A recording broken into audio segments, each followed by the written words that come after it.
This is Niall.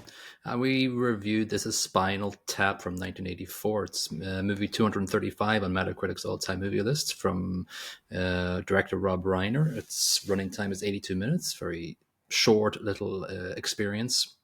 The writing credits are for Reiner, Christopher Guest, Michael McKean, and Harry Shearer, but everybody ad-libbed, basically. It's a very Christopher Guest-esque movie. Very much so. I must say that I think one of his best movies is Best in Show. I remembered it when I was experiencing this movie last night, and it's very funny. And Fred Willard, who shows up in this as the colonel on the Air Force Base, is one of the judges in the dog show, and it's very quirky and very funny and very ad-libbed, just like this one. Is it Christopher Guest who used to sit on the House of Lords, or had the ability to sit on the House of Lords? I have no clue. That did not come up in my research. It's a good one. Yeah, it's a great one. Now, Lynn said it to me, my wife, so perhaps it's true, or perhaps he was just joshing me. Didn't come up on the trivia. He's got a very famous wife as well, doesn't he? Who's the wife of Christopher Guest? One of the actors? Yeah, she... I was going to say Mrs. Guest. Mrs. Guest. Really? No, I think... It's Catherine O'Hara? No. No, I could be talking out of my bum, but the lead actress in Halloween, if you remember that girl. Oh. She was also in Trading Places and... Yeah, you'd think we would know the name of her. Yeah, it's wrecking my head because I was like, oh, really? Last night, and now I can't remember her goddamn name. She was in Everything Everywhere All at Once. Jamie Lee Curtis. That's it. That girl. We should not be podcast hosts. No, we're brutal, especially when we can't think of one bloody name. It's seriously scary that I'm coming up blank a lot of times when I try to think of names of people, and it's not fun. No, it's just because your brain cells are starting to, melt out of your nose. Yeah, my body just started doing it, so why not my brain? Bones, feet, arms, elbows, head, knees, toes. Yeah, next thing you know, we'll be doing this podcast, and all we'll do for 45 minutes is drool. Maybe fart a bit. Hopefully I can press the record button, find it. Which one's the symbol for record? Just bash your head off the keyboard, that'll do it. Yeah. So we have the main cast, Michael McKean, who plays David St. Hubbins, the patron saint of... Hubbins? What was haberdasheries or something, was it? No, was it? No, it was a patron saint. Affordable something. Footwear. Footwear, that's it. Footwear. Christopher Guest plays Nigel Tufnell, and Harry Shearer, our Simpsons friend, plays Derek Smalls. I was gobsmacked to see him in this, to be honest. Oh, yeah? Really didn't cop it until halfway through. He's also the voice of when they're in the hotel room and they listen to the radio and they hear their song from the 50s. He's the DJ on the thing. He's a man of many talents and voices. He has many different voices. Yeah. And a list of Rob Reiner is the director, but he plays the documentarian following the band, Marty DeBurgi. Tony Hendra plays Ian Fate the Boss, and that's about it. We've got Janine later on and other people, but they're the main nexus of the plot. It was relatively okay. 2 million budget, 5.8 million box office. Cult classic. It's part of the Criterion Collection. It's selected for preservation in the U.S. Library of Congress National Film Registry in 2002 as culturally, historically, or aesthetically significant, which 2 episodes ago, Rebel Without a Cause is the exact same thing.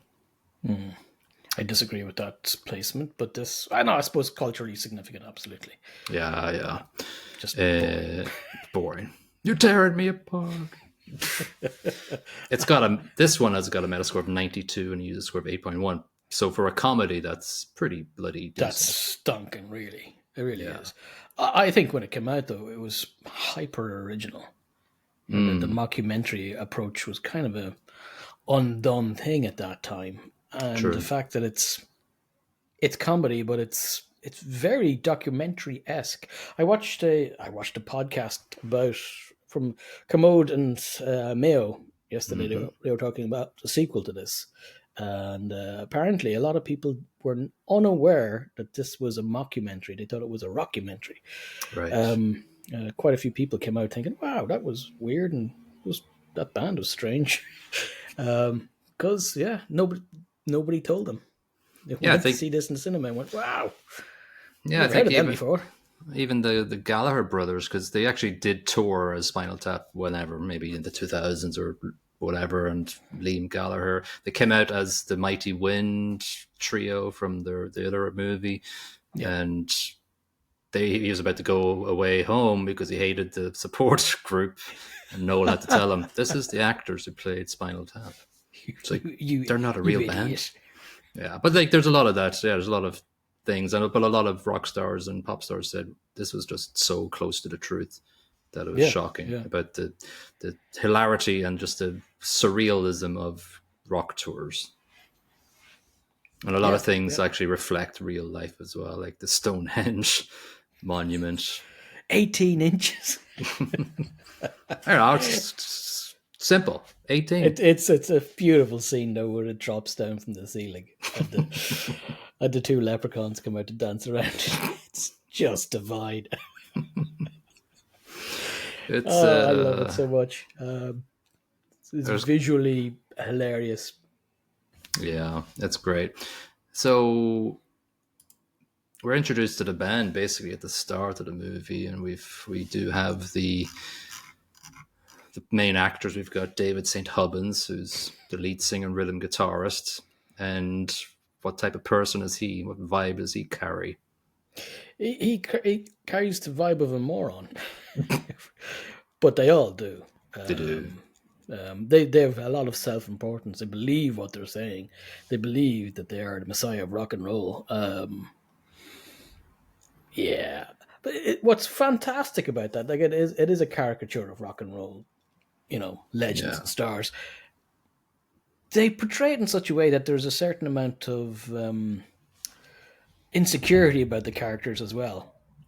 Like Nigel really comes across as insecure, and it's fantastically done. Yeah, and he's also dumb, but he's also got some musical talent. A lot of music, in a sense. I love the piano piece he's playing. It's beautiful. He's playing away. Ding, ding, ding, ding. So what's it called? Do you remember what it's called? Okay, I don't know if sure we can say that actually. I remember it was quite inappropriate. Lick my something something. And then the scene just cuts. It's just gorgeous. It's technically excellent the way they do it. Because Rob Reiner's like, "Wow, that's beautiful, man. That's beautiful. Wow, that's really emotional. What do you call it? Yeah, lick my Love Tea, was it? Love Pea. No. So how you inflate a car's tire? Use a got it. That's the way it is. Yeah. So so the main guys, they're sort of like close idiots. Friends, brothers, but they're just basically Dumb and Dumber, as if in fairness, there's a fantastic relationship between the two that gets challenged later on in the movie, but I love their interactions, and when they're talking about music and when they're talking about singing along to doing a harmony for Elvis. It's just, I know a bunch of people who take music very seriously, and it feels very much, yeah. Well, this is sort of shit to get up to. We meet them at the twilight of their career. They've got like 15 albums, and this tour is sort of like a revival of a new album or whatever, or sort of to back up a new album, 16th album or whatever. And so they kind of gradually realize. Smell my glove. They're just totally unaware of the inappropriateness of certain things about them. Working on a sex farm. That's the song that brings them back at the end, baby. Hey, it's the catchiest one. It's been in my brain all day. Same here. Thankfully, I didn't Try sing not it to out hum loud. it and work. Yeah. Or sing it and work would be even worse. Yeah. Brilliant. I think Harry Shearer as Derek Smalls, he's sort of quiet. He's probably the George Harrison of the band. And it's not the only Beatles kind of analogy that happens. We have a Yoko Ono character in Janine. She's fantastically played. And how she just straight away tears the two best friends apart and the band apart. It's great. And she's just so bad. She's worse than Ian. I'm handing out your sheets now. These are your tarot sheets. Yeah. Yeah. This is going to guide our tour because Aries is in the west, and It's going to be a bit difficult, but then Tories, whatever. The ball is going to be really good. And after that, your tour, you're an asshole. Yeah, I'm a bullshitter. It's beautiful. But the fact that I did like her pictures she drew of the band when she they're pretty good. Be animals. She had really bad ideas, and when she took over from Ian, like Ian was incompetent. Ian didn't realize, but no more than the rest of the band. No, he pretty much went along with them, but I love the way he would just come up and go. They'd check into a hotel, and he would just go, "Bad news! This concert was cancelled." Like, okay, yeah. Why are we here then? Why are we stopping in a fancy hotel? But Janine comes along, and then it just falls apart. Navy-based concert, I don't know, puppet show with Spinal Tap. Oh God, I told them the Spinal Tap. We were forced billing. She's terrible. She is. I love the naval base scene as well. And the faces of the audience. Gradually, because it is working on a sex farm, it starts off quite rock and roll, and I think I think army dudes like to party. Yeah, but then they listen to the lyrics and they're like, "Oh, it's a bit. That's a bit raunchy. It's a bit stupid." There was like plowing and stuff like that. I love the lyrics for that. If I was at that concert, I'd be like, "Yes, yes." It's ridiculous. It's fantastic. I love the lyrics the whole way through this. Yeah, like there's, I think, they all wrote the lyrics as well, obviously, but they are very in line with the rest of the movie. It's like a 16-year-old boy came up with the lyrics. Yeah, and they haven't changed basically because we go through. Arrested Development's mentioned. Did you feel like you've had Arrested Development because of this? I think it's to Derek Smalls in the credits at the end, and he's like, "No, it's just like I've been living in the park or something." They're clearly all Arrested Development. They're all teenagers still, just in their 40s. Yeah, because they haven't changed because they have the they have a record of just having bad album titles. Intravenous de Milo. I love that. Shark sandwich, baby. Shark sandwich. Shit sandwich. I love that later on when they get the album published, it's just the Black Album. True, Metallica. All I can think of is Metallica. Yeah. Like they did it, they released theirs in 98 then? I wonder, it's probably not an homage to the lads. 92 maybe. Yeah. So it was plenty of time had passed in between. Yeah. But there was no Spinal Tap name on it, just pure black. Just black. So there is a lot of Beatles references because Janine mentions the White Album at one point. Does, yeah. There's nothing on it. It was still successful. Yeah. Cover doesn't matter. It was So I think the three actually Derek Smalls isn't really a big player in the band. He just plays bass and gets trapped in cocoons. I love when he's going through the metal detector later on. Yeah. And he's like, no. It's a zipper. Yeah. No. Cucumber in tinfoil. Why do you wrap it in tinfoil? Keep it fresh. He was going to pose all day. Sandwiches later on. Yeah. Because they shoot their songs from crotch up all the time when they're on stage as well. There's just so many references to over the top rock and roll lifestyle, like the rider scene. The bread. The miniature bread. What am I supposed to do with it? I try to fold it and it breaks. But then you got ham over the side. It's just ridiculous, man. It's just ridiculous. But you can just fold the meat and put it in. Nah, man, that's not why it's going to work. Then if I fold it again, it breaks. What are you thinking? It's not going to work, man. It's so stupid. It's beautiful. It's daft. Yeah. So we do sort of like this, we get introduced to the state they're in, and with their mentality, and where they're at with the tour. And at the start, they do have good crowds and things like that. They look successful at this point. But they do have like there's sort of a little ominous tone to it all. Like there's the Polymore Records launch party with Patrick McNee from the Avengers, wasn't it? Yeah, it was the Avengers. Not the Marvel Avengers. Yeah. 1960s, 70s UK Avengers. Yes, he wasn't wearing spandex. Yeah. He had a bowler hat. Yeah.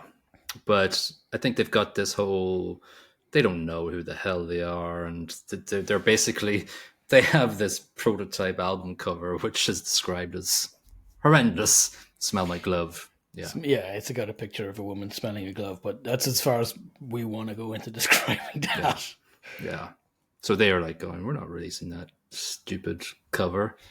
And then they get into the whole band then sort of, it takes them like a couple of scenes, and later on it's like, I love the scene they figure out. If we were the people with the gloves. If we were the victim, then that would be okay. And then one of the lads says, what is it? There's a thin line between smart and stupid. Right. Is there? They kind of try to become self-aware at that point, but they fail. They fail miserably. Yeah. So it's sort of like, I don't think they realize at the start how screwed they are, and how, it's just this sort of the rider thing, and then just the launch party. They still believe their own hype, and they don't really realize it's going down throughout the entire movie, because they're still playing with a puppet show and they're still rocking it out. They just keep on doing it. It's like even at the start where Ian, the manager, says, "No, we're not going to bother playing New York. It's saturated. We're going to go to Philly instead." And okay, fair enough. Philly's still a big place, so okay. But it starts just dropping down expectations from the very start. Yeah, and Ian also says, we're going to skip Boston. It's not a university town. There's like 5 universities in Boston. The most university town on the planet. Yeah, like Ian was bad. His replacement's worse, but he's bad. I love his cricket bat. The montage of him just smashing up stuff. Yeah, he kind of lives the life with them, but he's completely incompetent, like everybody else around them. Yeah. Though. So you really get a sense of it's just a shit show, literally. Yeah. What? Why is the going to 11 scene so iconic and memorable? Because it's profoundly stupid. It's his inability to grasp simple concepts. Like, just because you've changed the label doesn't make it louder. And he's told this, and then he goes, "But it's 11." Yeah, it goes to 11. Goes to 11. Chewing his chewing gum. That gum is perfect. Chewing the gum is just amazing. He thinks about it for about 15 seconds. And he's like, but it goes to 11. This one goes to 11. Cut. And it just goes on. Beautiful. I like the cuts. Beautiful. I like the cuts. The cuts are very good. When shit happens, when weird stuff happens, they just cut. You're like left going. Excellent. Christopher Guest just plays it to perfection, though, with his timing and his look of concentration for a few seconds, and then he's decided, no, it goes to 11. That's one goes to 11. I also like the guitar. He goes through the guitars first, and I just love the progression when he shows them the guitar that hasn't been played, and he's like going, the documentary guy's going, can I touch it? You can feel the sustain. Can I touch it? He's like, no, you can't touch it. Don't even look at it. Can I look at it? No, don't even look at it. Let's move on. I just like the stupidity and the way it ramped up from, here's one I haven't played before. I don't even play it. Yeah. You're not looking like it. That's not for you. Yeah. So it gradually gets worse, and the band starts playing smaller shows, and the band getting lost backstage in Cleveland. It's also another. It's beautiful. They keep bumping into the same janitor. Oh, I just love the way that they get directions from the janitor, and we stay with them. The camera follows them. They make a few turns, and they pop every now and then the they're like, "Yes, again. Cleveland, yes." Oh, it's the janitor. Oh, Cleveland. Hilarious. Oh, yeah. The lads are fantastic. They don't even think to ask the janitor, "Can you show us the way out?" That's what I was just thinking. It's like, how would I get out of this situation? I would Ask him the to guy who bring us. knows. Just bring us. We're idiots. We'll not remember two instructions in a row. His directions were also really, really complicated. Oh yeah, yeah. So they're idiots. So the best thing to do is ask the guy who knows what they're doing. Just lead us out. Yeah. Beautiful. That's just it's amazing the way it works. And the way they just ramp up the idiocy and just the failures of the band just falling apart, basically. It's a mockumentary of the band falling apart. Yeah, there has been at this point. What I do like is, though, that they are reasonably talented musicians, the guys. I believe they're all playing their stuff, and they are singing the stuff as well. And some of the songs are awful, like musically, and some are actually pretty decent, for a piss take. It's not horrible at all. They're definitely piss take songs, but they carry tune. Oh, absolutely. And the vocals are bang on.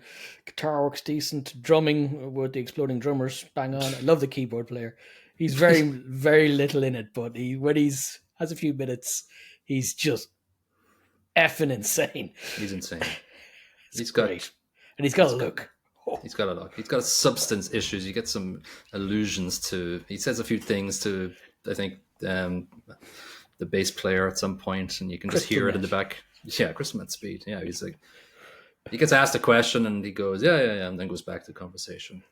Big trip or whatever. We do lose the first manager because of Stonehenge, the Stonehenge incident. Mini Stonehenge, 18 inches. Yeah, but at this point, Janine has come as the Yoko Ono Did you know character. who? Just a quick an aside there. The person who designed Stonehenge for them, Angelica Houston.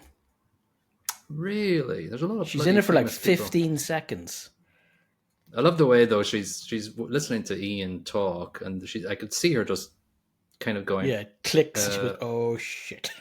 This is what you told me to get. 18 inches. It's on the design. It's all on Ian, because she does exactly what she's told to do. Yeah, of course. Oh, well, no, it's Tufnell. It's Nigel Tufnell's sketch going 18 inches. Yeah, but he had it in his hand. He could have looked at it and went, that's the wrong size. They're all idiots on the same level. Yeah. They're all competent fools. They're all snowballing together, and they're all in the one snowball of idiocy. A bubble of turnips. Yeah, so we do have this conflict then of Ian and Nigel and Janine. They all sort of hate each other. So once Ian is checked out... but this is where Janine's trying to inject herself as the co-manager of the band. Ian's like, you know what? I quit. Yeah. I kind of agree with him. Oh, she's terrible. She's like, he's an idiot. She's a complete idiot. Yeah. And so, like, she has them playing, as we said, at the Air Force Base, at the amusement park, puppet show. Embarrassing conditions, low billing under the puppets. Yeah. It's the airport show, though, I think. Not the airport, goddammit, the airbase show, where Nigel goes, right, I am effing done. Because the reason why he gets annoyed and storms off the stage is because he's got a wireless transmitter on his guitar, but it's also picking up like military transmissions, which is absolutely hilarious. And that's what he has it, smashes the guitar, runs off. Yeah. Proper rock and roll. It's rock and roll 101. The lead guy quits in a very creative differences. Part. Yeah. And so, they do a couple of stupid little shows after that as a sort of... Yeah, but the band is starting a big time, wrap up. They're done. And they've copped it at this point. Derek Smalls is talking about doing jazz. Interpretive rock jazz or something. Well, I think then, so like they do Jazz Odyssey. At the amphitheater, and people are just going, what the hell? And he's trying to do jazz riffs on his bass guitar, and it's just shocking. It's kind of like the Ringo Starr sort of move, Oh, well, let's do this one. It's 15 minutes of... garden. Exactly. It's just a song that doesn't work. So, that's sort of... It just goes rock bottom, basically. Yeah. But they still have Janine, and Janine's still managing the show. Getting them gigs. Second billing to a puppet show. Crazy. Yeah, but Nigel turns up, saves the day as a messenger. Last day of the tour. Yeah, turns up. We've made it in Japan. They've heard Love Farm. Sex Farm. Sex Farm, sorry, Love Farm. That actually sounds, well, it sounds awful as well, but... Yeah. Could be a romantic ballad, Love Farm. Sex Farm is just stupid. It's not messing around. Yeah. So he comes backstage and they go on saying, whatever, Nigel, good luck to you. But he watches from side. David St. Hubbins goes, come on. Let's do it. Yeah. And they're back, baby. Well, apart from Mick, because he explodes. The drummer. In a long line of drummers. What I love is that he explodes at that point, and then it shows them a few minutes later in Japan playing Sex Farm, and that drummer explodes. How many drummers? That must be like 7 at this point. I think it was just one exploding drummer. I think it was Mick, the one, and I don't think when there was playing one in Japan they talked about as well prior to that it exploded. Yeah, so they'd yeah. lost like 3 to explosions, 1 to vomiting, or was it drowning choking on somebody else's vomit. You can't dust for vomit though, so we don't know who did it. Yeah, and in a horrific gardening incident that authorities said, don't ask. Yeah, exactly. Yeah. It's interesting as well when during the movie you get little snippets of what they were like, and it's very much like they started out like the Beatles or the Beach Boys. It's very clinical, poppy stuff. Reasonable songs constructed for 15 seconds of a video. It's fantastic though, they nail it. The feel of it. The Rolling Stones near halfway through their iterations. I love the way, I think we flash back to the Thames Men, they were called. The Thames Men. The Thames Men. I just love the way it's all poppy and Beatles-like, but the title is Give Me Some Money. It's just, give me some money. It's like, what? Why are you asking me for money? Give me your money. It's great. Yeah, I like the fact that it's just a little bit off. Yeah, if it was something normal part. Yeah, yes, exactly. Like it's well built, it's well constructed. Like the music around is good, but then the lyrics are just profoundly stupid. It's great. Yeah. So I think a lot of real rock and roll stars, as I said, connected with this, and basically, yes, we might look at it as a farce, as a but it's not comedy. That far off the mark.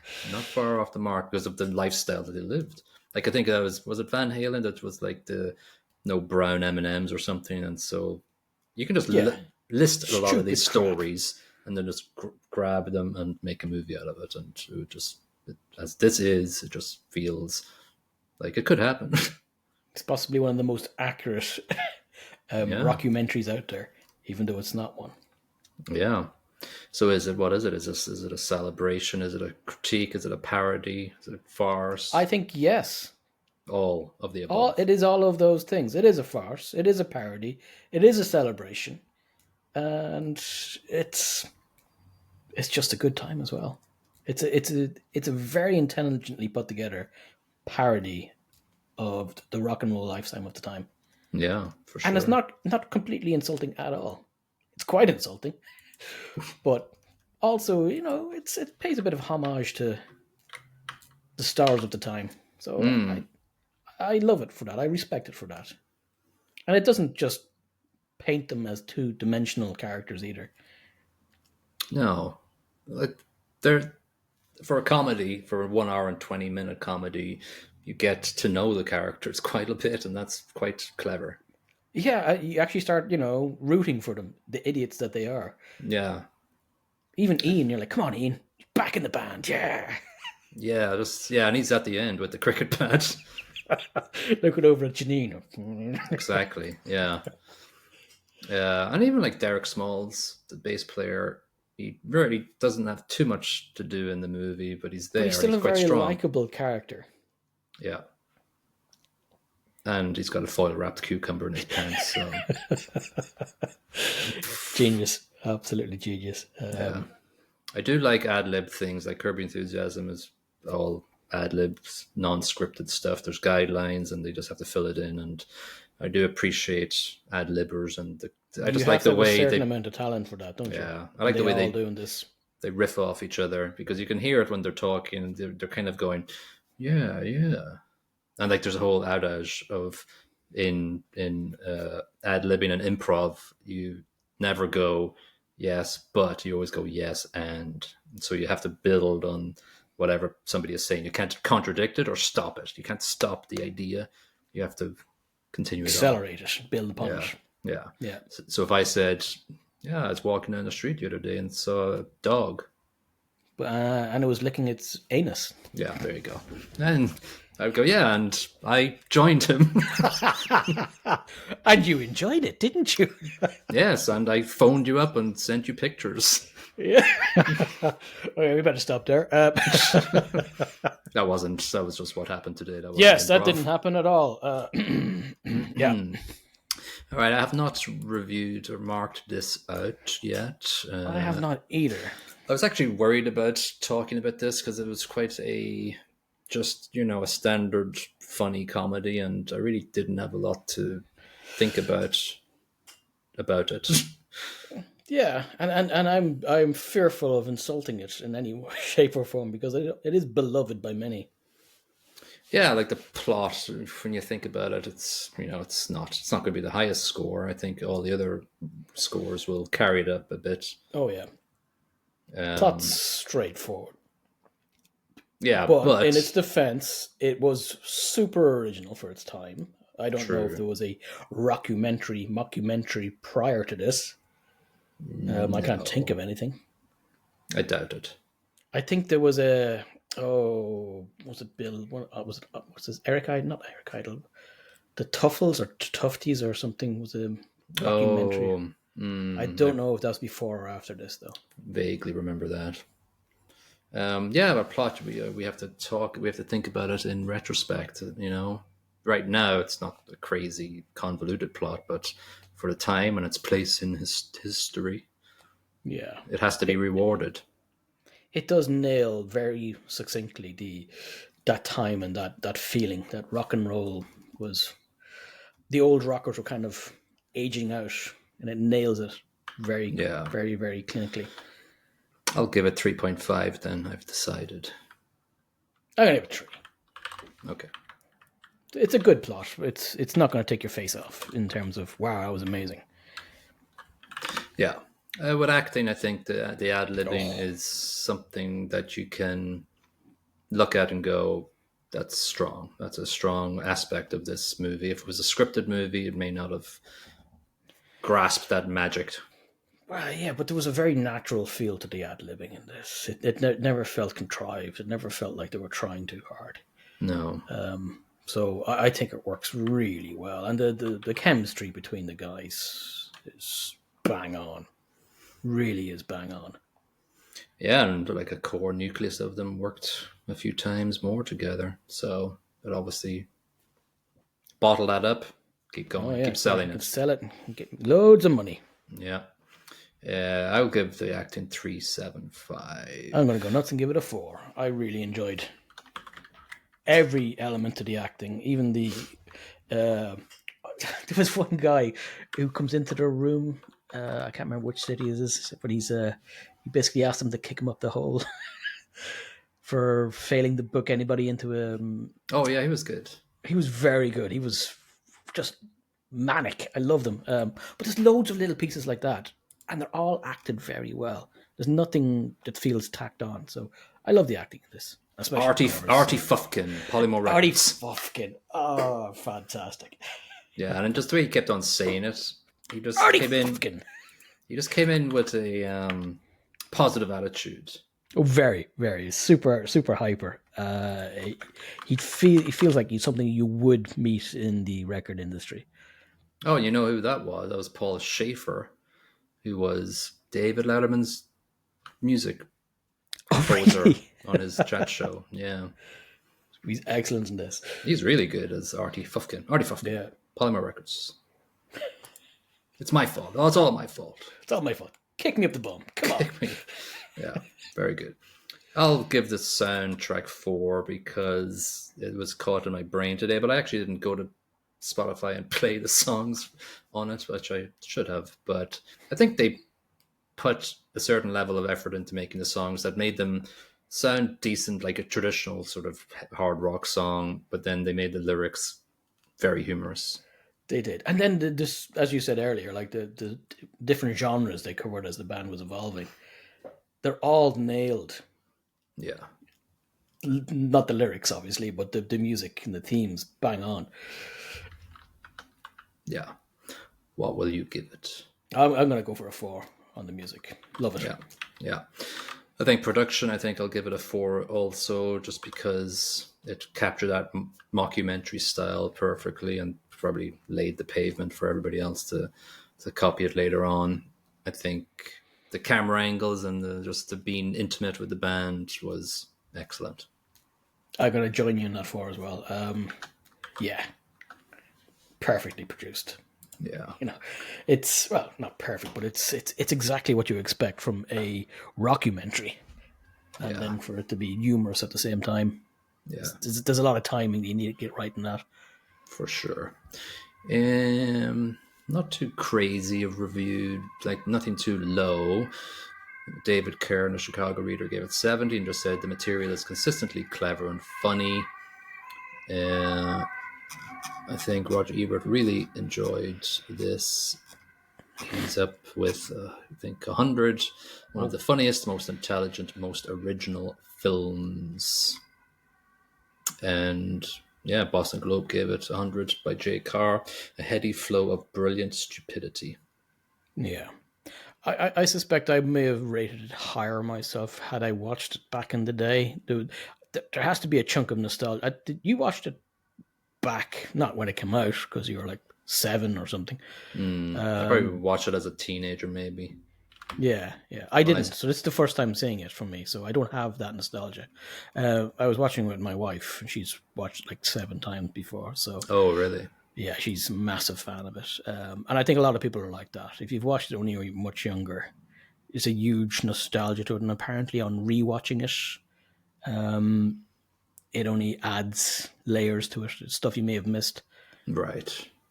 Yeah, I'm guessing that. So yeah, I think I could probably just say I'd never watched it before because I can't really remember what. I remember the Stonehenge, and I don't remember them getting lost. That was funny. Yeah, that was very funny. Yeah, it's a good time, and it's not a movie that I'll be honest, I probably might have not bothered if it was on TV to watch it. It's like, doesn't sound like something I want to watch.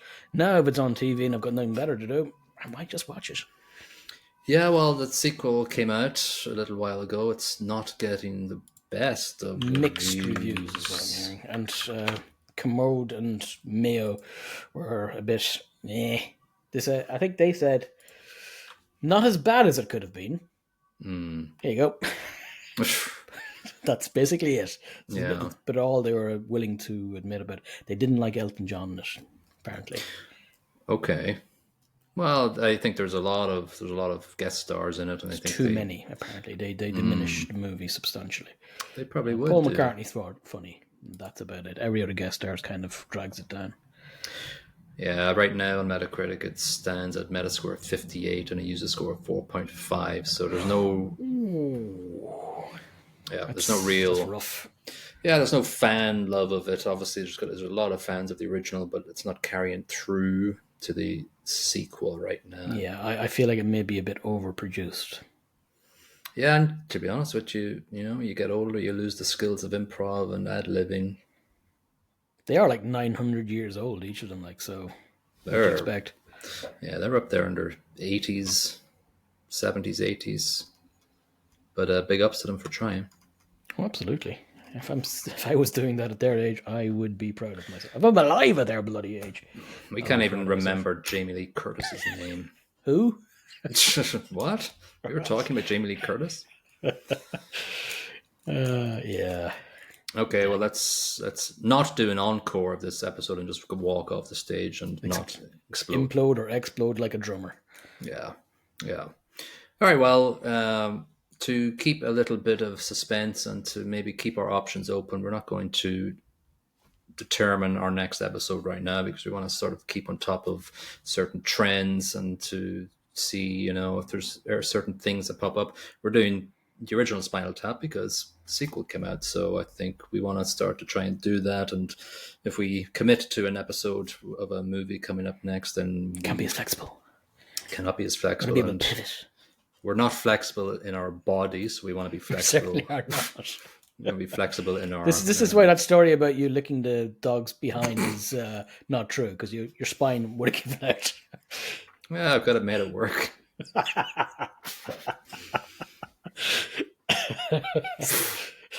Yes. For that, I can make it work. Yeah, exactly. So that's what we're going to do. And if you don't like it this way, then let us know, but we don't give a shit. Oh, very rock and roll of you. Well done. Yeah. All right. We'll see you on the next episode with who knows what. Rock and roll. Peace out.